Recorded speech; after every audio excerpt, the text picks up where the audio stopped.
Notre invité, Patrick Mazero, bonsoir. Bonsoir.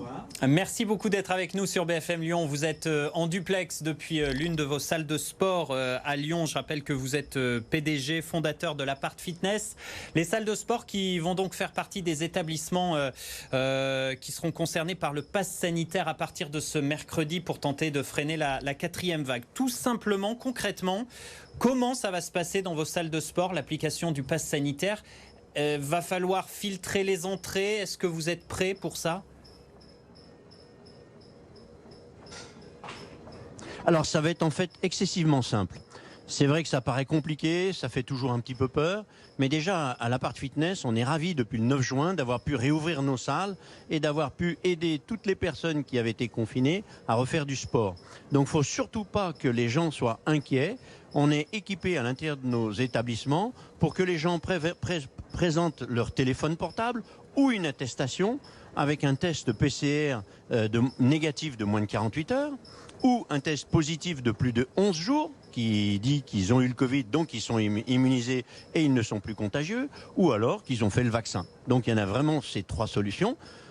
En présentant leur badge de l'Apart Fitness pour entrer dans les clubs, juste après ils présentent leur téléphone portable avec le QR code ou le document papier. Nous on fait un flash code avec le QR code sur un téléphone ou nos ordinateurs avec l'application Tous Anti-Covid. Et donc, c'est le feu vert qui nous permet de déclencher l'accès aux activités. Mais vous, ça ne vous dérange pas de devoir faire la police, de devoir faire des contrôles? Vous avez briefé vos salariés, votre personnel?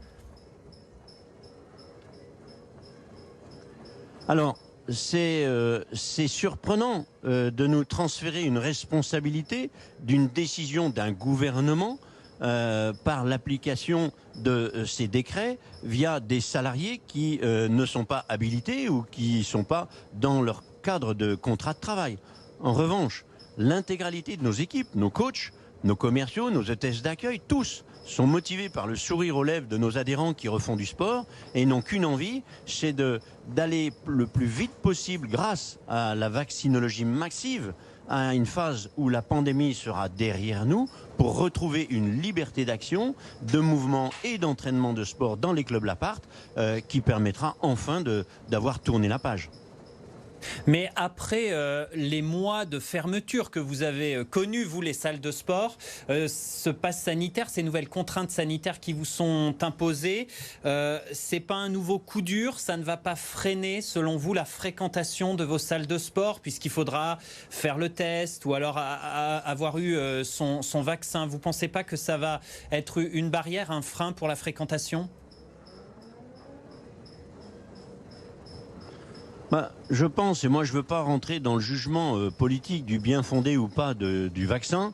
Il est vrai qu'aujourd'hui les statistiques nous montrent qu'on est dans une phase d'incidence exponentielle et qu'on a à nouveau des cas très graves. Donc personne n'a envie de tomber malade, personne n'a envie d'être contagieux, tout le monde a envie de retrouver sa liberté et le vaccin, il en a été prouvé, est la meilleure façon de pouvoir retrouver cette liberté de façon à ce que la pandémie soit derrière. Donc certes, c'est une contrainte supplémentaire, financière, c'est une contrainte aussi barrière.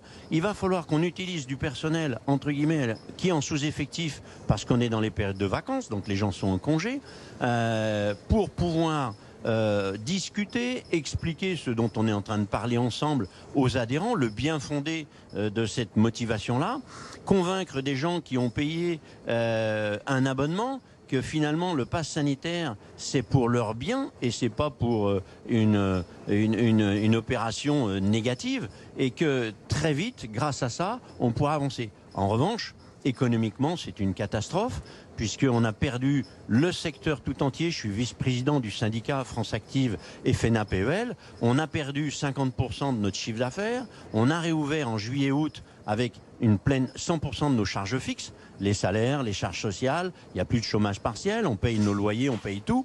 Et il y a une aide coût fixe qui nous accompagne, certes, et merci le gouvernement, jusqu'au 30 août, mais avec un dégressif, puisqu'on va terminer à 20% de subvention.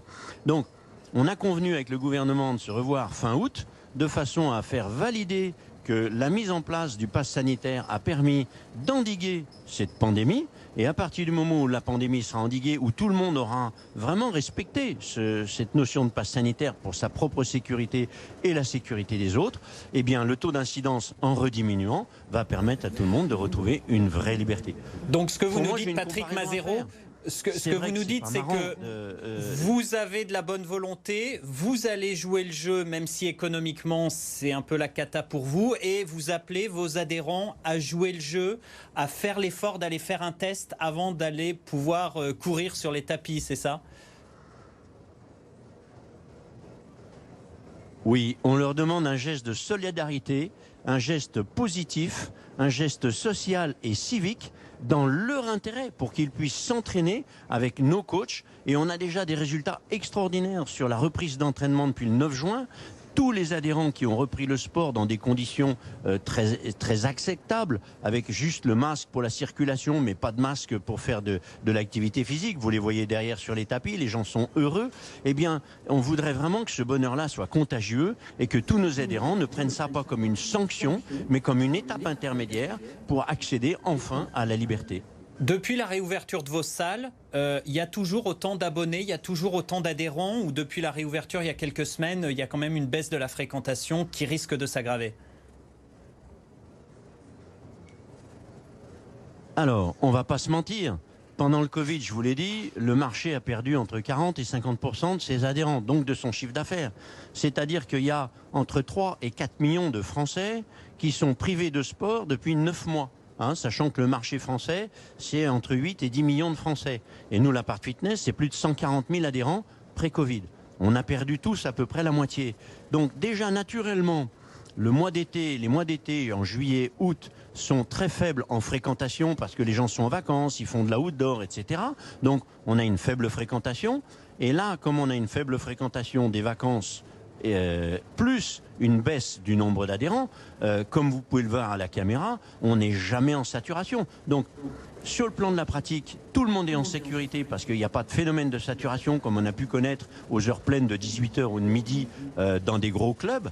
Il n'y a jamais ce phénomène de saturation. Et il est vrai qu'économiquement, on en a pour 6 à 12 mois avant de retrouver un équilibre financier. Et donc, on est en train de puiser dans toutes nos ressources pour optimiser cela.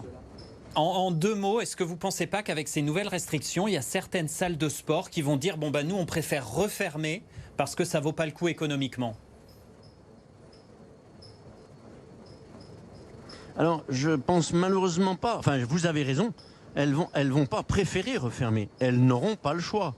C'est-à-dire sur les 6200 clubs de fitness qu'il y a en France, il y en a un tiers qui est en grave difficulté financière et sur ce tiers, il y en a plus de la moitié qui risquent une liquidation judiciaire dans les 3 à 4 mois qui viennent.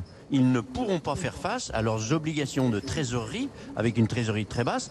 Ils ne pourront plus payer ni les charges, ni les salaires, ni les loyers. Donc effectivement, c'est gravissime, alors que la santé est la meilleure façon de lutter contre l'immunité et d'améliorer ces barrières immunitaires.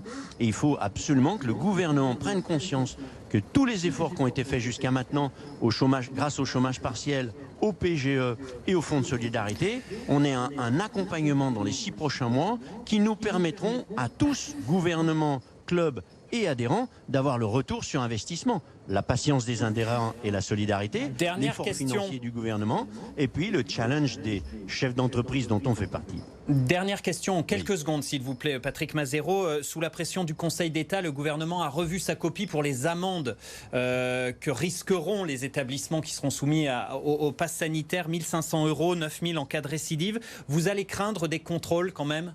Vous vous y attendez? Oui, alors, je pense qu'il faut rassurer tous nos adhérents sur le fait que le gouvernement sait très bien que dans des établissements comme les nôtres, il nous faudra une 8aine de jours pour faire un rodage de la mise en place du protocole, du contrôle, du pass sanitaire. D'accord? Donc, on va laisser un petit peu le temps à nos adhérents, on ne va pas les mettre dehors tout de suite, mais on va vraiment les avertir. Au premier contrôle d'un adhérent en infraction, qui est rentré dans notre club, c'est pas lui qui sera sanctionné, c'est moi le chef d'entreprise. Donc c'est effectivement 1 000 € à la première infraction, 2 000 à la deuxième, 1000 ans encore à la 3e, et c'est à partir de la 4e effraction que là on passe à 45 000 € d'amende avec 1 an d'emprisonnement. Donc je fais un appel à la solidarité de nos adhérents. S'il vous plaît, je n'ai pas envie de partir en prison. Merci Patrick Mazero, fondateur et président de l'Apart Fitness. Merci d'avoir été avec nous, duplex réalisé avec Hugo Frances.